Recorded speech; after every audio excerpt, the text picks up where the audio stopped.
Hi అండి, welcome to my channel. ఈరోజు నేను బార్లీ జావా చేస్తున్నాను. బార్లీ జావా, బార్లీ గింజి అంటారు. ఈ బార్లీ గింజలతో మనం జావా అనేది చేసుకున్నామంటే శరీరం యొక్క వేడిని తగ్గిస్తుందండి. వెయిట్ లాస్ కూడా చాలా బాగా ఉపయోగపడుతుంది. డైలీ ఒక కప్పు తాగితే చాలండి.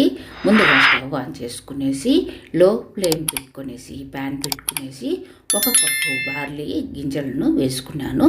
బార్లీ గింజలు లేదా బార్లీ బియ్యము అంటారు.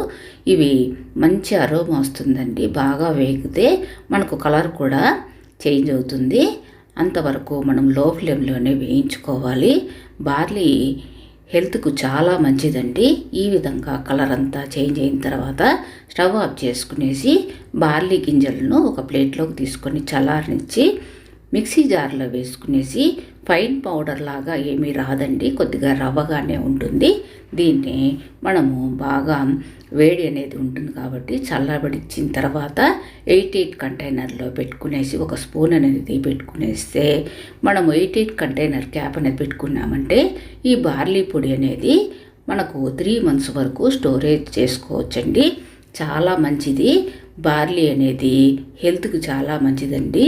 బీపీని కంట్రోల్ చేస్తుంది, షుగర్ను కూడా కంట్రోల్ చేస్తుంది. అదేవిధంగా బ్లడ్ అనేది పలచగా ఉండేట్లుగా చూస్తుందండి, థిక్గా కాకుండా.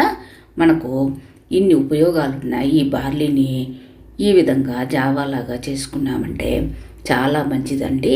తప్పకుండా ట్రై చేయండి.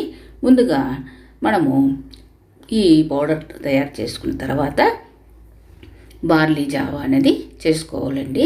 ఒక బౌల్ తీసుకునేసి నేను ఇద్దరికి సరిపోయేంత జావా చేస్తున్నాను. 2 స్పూన్లు ఈ బార్లీ పొడిని వేసుకునేసి మనం ఏ గ్లాస్తో ఈ జావాని చేస్తున్నామో అదే గ్లాస్తో ఒక ½ గ్లాసు వాటర్ వేసుకునేసి పొడి అనేది ఉండలు కట్టకుండా స్పూన్తో బాగా కలుపుకునేసి పక్కన పెట్టుకోవాలి. స్టవ్ ఆన్ చేసుకునేసి మీడియం ఫ్లేమ్ పెట్టుకొని ఒక గిన్నె పెట్టుకునేసి తర్వాత 2 కప్పుల వాటర్ అనేది వేసుకోవాలండి. మనము బార్లీ పొడిని కలిపేదానికి ఒక ½ కప్పు అంటే ½ గ్లాసు వాటర్ తీసుకున్నాము. ఇప్పుడు జావా చేసేదానికి 2 గ్లాసుల వాటర్ అనేది గిన్నెలో వేస్తున్నాను. మనము కొద్దిగా సాల్ట్ అనేది వేసుకోవాలండి. సాల్ట్ ఇష్టం లేని వాళ్ళు చక్కెర కూడా వేసుకోవచ్చు. మూత పెట్టేసి మీడియం ఫ్లేమ్లో ఈ వాటర్ అంతా కూడా బాగా కాగి అది రోలింగ్ బాయిల్ లాగా వస్తాయండి వాటరు.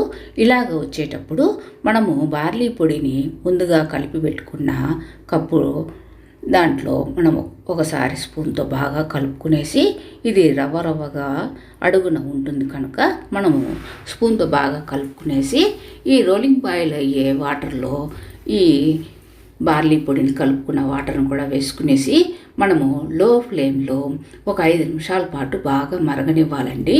మరిగిన తర్వాత స్టవ్ ఆఫ్ చేసి మనము ఈ బార్లీ జావాను బాగా చల్లబడినివ్వాలి. అలాగ చల్లబడిన తర్వాత నేను లెమన్ జ్యూస్ అనేది వేసుకుంటున్నాను. ఒకవేళ చక్కెర వేసుకున్నా కూడా మనము లెమన్ జ్యూస్ వేసుకోవచ్చండి. ఇలాగా బార్లీ అనేది ఒక 5 నిమిషాల్లోనే మనకు రెడీ అయిపోతుంది. అంటే రవ్వలాగా ఉండేదంతా కూడా బాగా ఉడికిపోతుందండి. స్టవ్ ఆఫ్ చేసి ఈ బార్లీ జావా బాగా చల్లబడి ఇవ్వాలండి. ఇంకా మా ఛానల్కి సబ్స్క్రైబ్ చేయని వాళ్ళంటే తప్పకుండా సబ్స్క్రైబ్ చేసి వీడియో చూసినాక లైక్ చేయటం మర్చిపోకండి. మీ లైక్ అనేది వేరే వాళ్ళు వీడియో చూసానికి ఉపయోగపడుతుంది. ఇలాగ దించి పెట్టుకున్న జావా అనేది చల్లబడిన తర్వాత లెమన్ జ్యూస్ అనేది ఒక 2 స్పూన్స్ వేసుకునేసి స్పూన్తో బాగా కలుపుకునేసి మనము గ్లాసులో వేసుకునేసి తాగడమే అండి. ఉదయాన్నే ఈ విధంగా ఒక గ్లాసుని తీసుకుంటే శరీరంలోని వేడిని తగ్గిస్తుంది. అదేవిధంగా వెయిట్ లాస్ కావాలి అనుకునే వాళ్ళు కూడా డైలీ పొద్దున తర్వాత సాయంత్రం కూడా ఒక గ్లాస్ అనేది తీసుకుంటే ఒంట్లో ఉండే నీరు శాతం అనేది కూడా ఎక్కువగా లేకుండా తగ్గిస్తుంది. వెయిట్ లాస్ అనేది అవుతారండి. రిజల్ట్ చాలా బాగుంటుంది. తప్పకుండా ట్రై చేయండి.